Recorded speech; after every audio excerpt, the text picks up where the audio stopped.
Hello, I'm Dr. Leigh Erin Connealy, and I'm here with Liliana Partida, and we are going to be talking about emotional health and its connection to cancer and general health and all other diseases. Because we know that how we think affects how our body responds.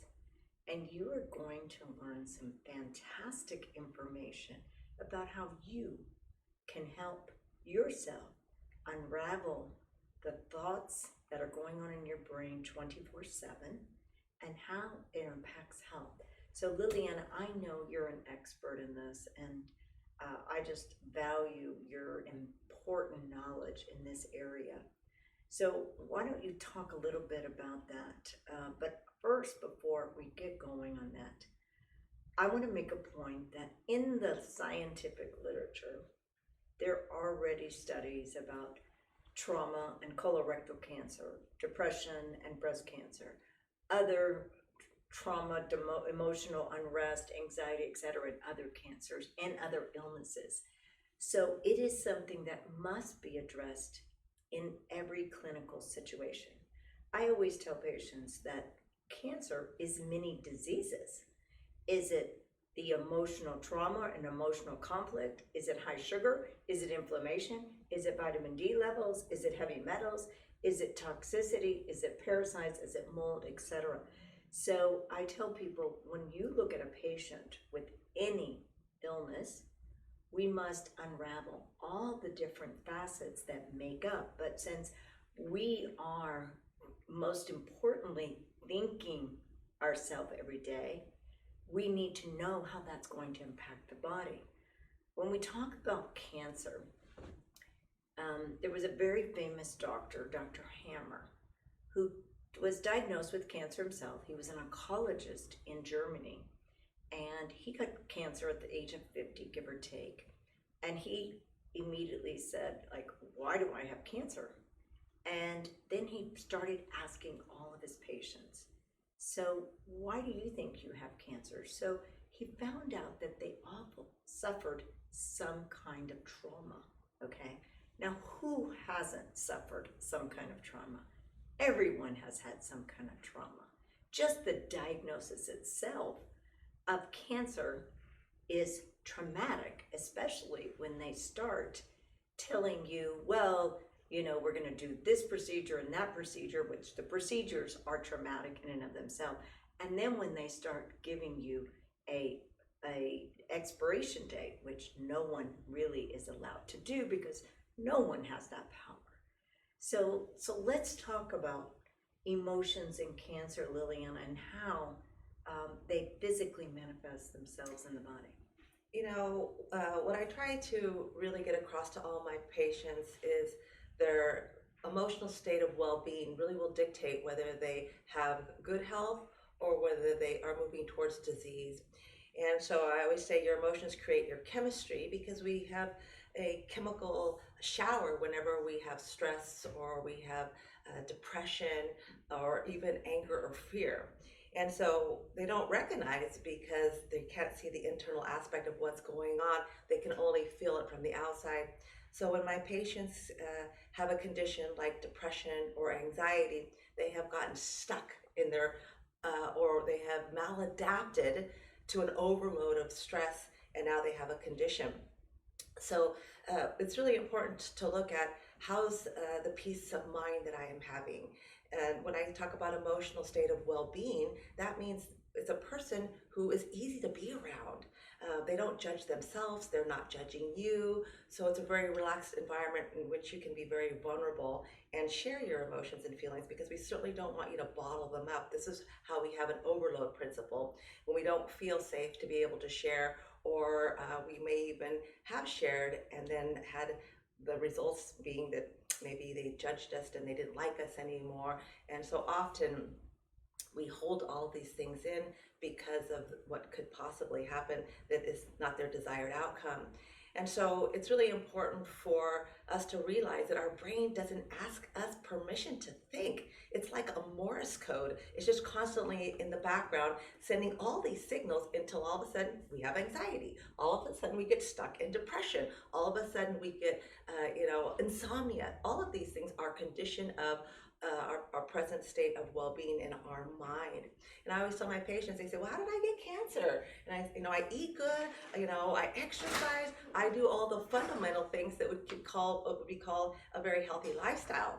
But then their stress overload is so astronomical that they never really realize that in and of itself has caused their disease state. And so it's so important to just get into the mindset of quiet time. No one is taught how to be quiet. In fact, it's a very uncomfortable state of being. When you're in a party and all of a sudden everybody goes radio silent for a moment, someone feels that they have to fill that gap. So we're always trying to fill these gaps in our life and never really create that moment where we can actually observe our state of well-being. And so meditation is something that I really recommend highly to all my patients. I have an app on my phone called Insight Timer. It's free, it's fabulous. It's got over 40,000 meditation tapes on it. And so they're all commentaries, so they walk you through it. So even if thoughts come floating in, they get you back to your breath. And this is so important actually, I like to teach breath work because this is how we calm the parasympathetic nervous system down. And so I always say, let's breathe in for a count of 3, but breathe out for twice as long and just focus on the breathing. And in nature is always the best because, you're getting the elements of, the birds, chirping and the wind and things of that nature. And it can really ground you.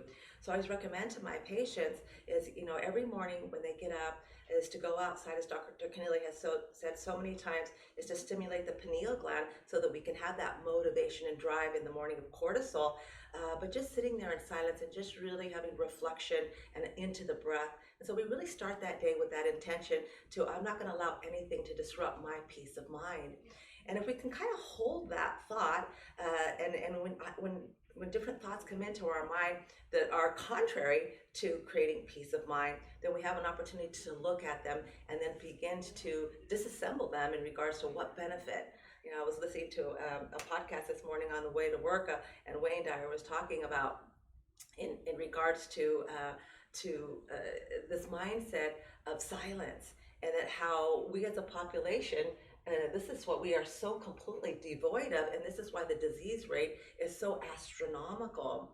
And so, our intention is always to say to ourselves, how much gratitude do we have in our life, so that even if we have things that we're worrying about that we have no control of, what are we doing? We have no control. What's happening in the outside world, we have no control. So all we can really do is have within us that sense of peace and that faith and that trust that everything will work out according to what I would call, divine order in life. And so if we have 40 million people that are diagnosed with anxiety, and those are just the ones that are diagnosed. That's not the ones that are going, around having panic attacks and going to the hospital thinking they're having a heart attack, but really it's a panic attack and they're not even aware of that. And if we have 60,000 thoughts a day, then we need to be really mindful. I say, you need to be a hall monitor in your mind. Your mind is your playground. And so when I have these thoughts that start to create any discomfort within myself, I have an opportunity to look at them and say, what value do they have? And if they have no value, it's like I said, okay, it's like a little baseball. Take it and throw it out to the field so that it's not affecting your present state of well-being. So Leigh Erin, one of the things that we do a lot here is just really, almost the first question we ask is, how happy are you? What's your state of well-being in terms of your sense of just really feeling like you've got some peace of mind, so that we can begin the healing process. Right. So I always ask every patient, not just the cancer patients, but every patient. I'll give you an example. A patient who I just see once a year for an annual physical. He came in and we did the physical, and then we came back for the visit, and he had complained that he wasn't sleeping. And so I said, okay, let me give you our 4-sleep formula. So he comes back to go over his blood results, and he takes no medications, doesn't really, have any major things going on. So I said, so tell me what's going on in your life. And he goes, well, this is my second marriage. My first wife died from cancer, and I'm married to a new woman of 13 years. And for the last 4 years, we've had disruption and disharmony in our marriage. And I said, okay, so this sleep disorder is caused from the unrest in your nest at home. And I said, so, we can take all the pills we want, whether it's natural or medications, but we have to deal with the underlying problem. So I made suggestions to him to do some, like Liliana said, podcasts. There's all kinds of self-help YouTubes and everything. And I said, look, I think for your own sanity, I said, your wife may not want to go to counseling because that's her stance.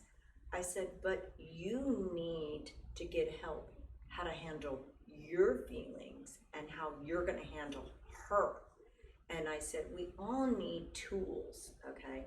So there's nothing wrong with you getting the help because you need someone outside to help process it. When we're in it, we can't see the forest for the trees. And the mind keeps count of everything. And what they've determined is from in utero, because if you think about it, the intention of life is so phenomenal. A woman is born with her eggs, okay? And there is one egg and one sperm who are going to meet to form that embryo. And there is so much of intention in that, okay? Because we want to get pregnant. A woman wants to get pregnant. A husband wants to get pregnant. But from that moment, there is so much going on with the baby from the mother and whoever she's surrounding herself with and what she is surrounding herself with that is impacting that baby. And we know from in utero to 7 are the most impactful times for someone to impactful experiences that are going to affect us later on. Now, who knows what happened to us at 2? The only way we would know is if we saw someone like Liliana, or we saw a psychologist or someone who knows how to unravel what's had gone on in your entire life and help you turn that around. And I've done many things. I went through a divorce 20 plus years ago. I partnered with somebody who could help me turn those negative seeds into positive seeds. So the brain is this computer, and it's sending messages, like Liliana said, 60,000 thoughts a day, sending messages through the blood to that individual cell. And so what creates that dysfunctional cell, whether it's cancer, whether it's heart disease, whether it's autoimmune, every disease has a psychological, emotional component, all right? And so we must, as physicians, as caretakers, we must first initially address that. I tell patients, we can't pass go unless we deal with this. And no one is exempt from this. Don't think you're weak. Don't think you're different. Don't think you're inadequate. Don't think you're insecure. It will be the best thing that any human being can do is to address their psycho-emotional part of their body. And there is just, I'm telling you, there's just no question about it. So if you haven't done that, you've got to take inventory of yourself. Liliana talked about being quiet. And we have now this little toy that we have, and it's called our cell phone. And our cell phone is constantly bombarding us, not with positive, great messages. No, it is mostly all negative because that's what sells for whatever reason, okay? But if you can make a decision, I make a decision every day to listen to something positive so that I can rewire my brain on a regular basis. And we always go, oh my God, I'm so frustrated and irritated with that person. I'm like, why are we allowing that? Just say that person is different. That person has another way of thinking, and God knows, maybe we'll learn something, okay? Whether it's medicine, whether it's a situation, it could be any situation. But we can't look at it as like, oh my God, that person's crazy and they're just ruining my day and they're stealing my joy. You can take it a different way. That's like, all the life experiences. You can say, oh, that person, they've screwed me, they've destroyed me, they whatever. I always tell people, everyone is your teacher. Everyone is telling you and helping you about life. So if you have a difficult person, they're teaching you compassion and mercy, because there is no doubt that any person who is unrest, they're hurting. There is no question. If they overreact, they're hurting. If they were happy, harmonious people, they just wouldn't do that. So every day when you wake up, before you really wake up, you're in your bed, start programming your mind. Liliana mentioned gratitude. Gratitude makes ourselves happy. Loving people makes ourselves happy. Serving people reduces mortality 21%. If we would say, just thank you, God Universe, for making us loving, serving people, everything would change. So do yourself a favor, and every day before you get out of bed, think about all the beautiful things you're grateful for. You will see that your list goes so long that you won't have the power to get out of bed because you have so many things to be grateful for. Leigh Erin, I want to talk a little bit about, you touched on the body holds a score. And Leigh Erin talked about, it begins in vitro. Now imagine this, is that the child gets nourishment through the placenta from the mother. She also gets her toxins, but the child is also experiencing the mother's emotion. And so again, all of this chemistry and these neurotransmitters, epinephrine, norepinephrine, cortisol, are literally starting to make up the child's brain. And it's always very interesting for me when I'm working with people emotionally, that we can actually look at RNA patterns of what we would call transgenerational patterning.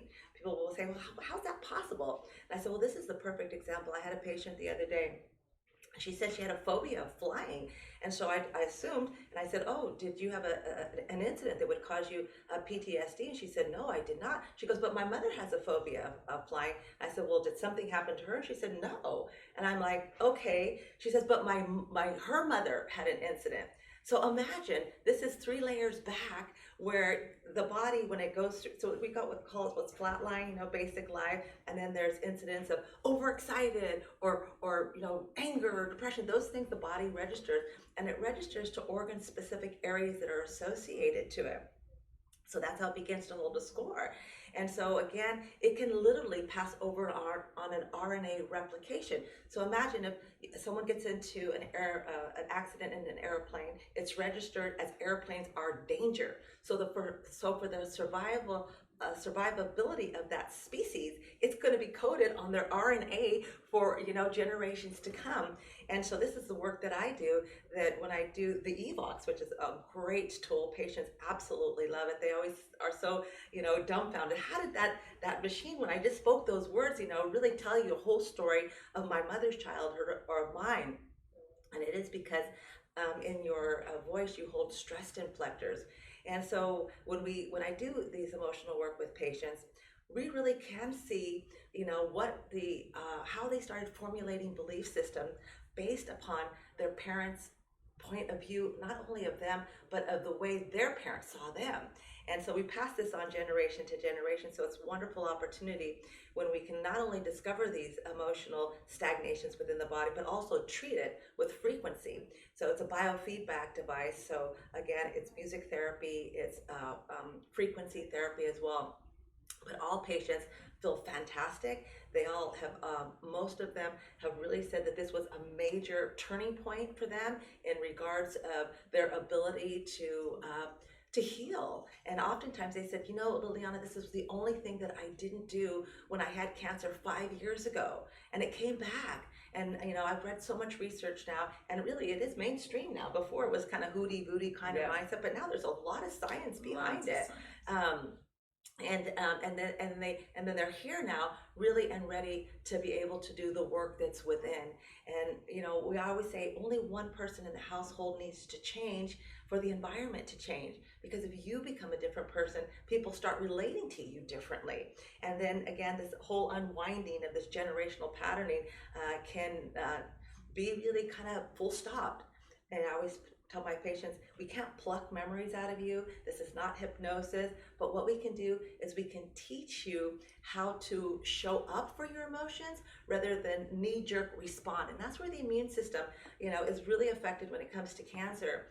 Because I always say, as Leigh Erin said, most of our programming is done till about the age of 7. The environment that we had, the way our parents perceived us, is how we perceived ourselves, because we had no experience of ourselves. So during that time, we started formulating ideas about ourselves. Oh, we're a sickly person, or we're an angry child, or things of that nature. And now that becomes our program for the rest of our life. And then we ask ourselves, why am I unhappy? Why is life not working out for me? And so I say it's really important to start to challenge, in a healthy way, those belief systems, because they don't work for you, because you're not in a state of happiness, you're not in a state of great health. So we want to start really unraveling those so that you can regain your sense of who am I outside of my mom, my dad, and all of these influences. And that's really when we can really begin the healing. As I say, if we take all of the buoys off of your boat, we can see, and all that drag from you moving through life, we can see what is your situation and how do we need to treat you. I would like to share with my patients that your immune system is being run by a 7-year-old you, all right? Smart enough to know better, but too young to know better, because the immune system is not intellectually based, it's emotionally based. So all my emotional atmosphere is depleting my immune system. This is why I tell my patients, try to create equity throughout the day. Don't react to simple little things that are nuisance. Like, my husband left his shoes over there again. He didn't get up off the couch and fluff up the pillows, or that car just pulled out in front of me, and I start to get an emotion behind it, an angry emotion. And I'm losing equity throughout the day of culpability when big things happen to me, because I'm not able to be in a mindset of acceptance. Oh, it's not going my way. A car just pulled out in front of me. And rather than thinking obscenities, why don't we think, bless that person. They must be in a hurry. Send them off with a blessing, and therefore you're not agitated within your own self. And as Leigh Erin says, is that when someone responds to you negatively, don't think right away they're attacking me and I'm going to attack back, because that's what we do. We try to protect ourselves. Think they must be in some sort of pain to act that way to me today. So rather than, even a dialogue in the back of my mind is going to lower my immunity if I'm, saying, okay, niceties on the outside, but in the back of my brain, I'm saying, oh, all of these negative things, they're this, they're that, blah, blah, blah. That is still depleting my energy force, which is going to affect my immune system. And this is why I say, don't believe your thoughts, because they can harden and crystallize and become your personality. And so it's really important to take really stock of that. How's my state of well-being? Am I complaining all the time? Do I look for the shoe to drop all the time? Because that will happen. And so we just kind of shift ourselves and just say, I'm going to accept myself as I am. That way I can learn to accept others as they are. And when things don't go my way, don't get angry, because you can't control anything from the outside. You can laugh at yourself and say, oh yeah, I'm trying to control the situation, it's not going my way. And then just take a deep breath and then just say, okay, right here, right now, I'm better than okay. And then we just kind of start living life through synchronicity. Life just starts showing up, and we're in a mindset of thank yous all the time, rather than why is this always happening to me? And we get into a victim state very, very easily. So your emotions create your reality, which creates your health, and your immune system will always be depleted by an unstable emotional base. That is so true. I will give you a very clear example. I had a young woman in her 40s come in, diagnosed with breast cancer. She's had an anxiety disorder, she says, from her mom and her grandmother. And she goes, that's how I grew up. And she's been on medications for a while. She has 2 children, and both children have anxiety disorders, okay? Because what happened is, the mother only knows what she knows, all right? And so she's never known anything different. But now the beautiful thing, that diagnosis of breast cancer has awakened her entire family. And she's now sees very clearly. She's been working with Liliana, doing EVOX, and now she's trying to unravel the damage that she's done with her 2 young children. I mean, believe it or not, they're very young and they're already taking antidepressants. So that's, really sad that a child already young age at 10 years old needs antidepressants to get through the day. But she acknowledges, my mom did this, my grandparents, they were all like this. In fact, she goes, my mom is still like that. But I now have put that in a box, and I'm focusing to change those transgenerational issues, because now what they say is that you inherit 9 generations of emotional heart DNA.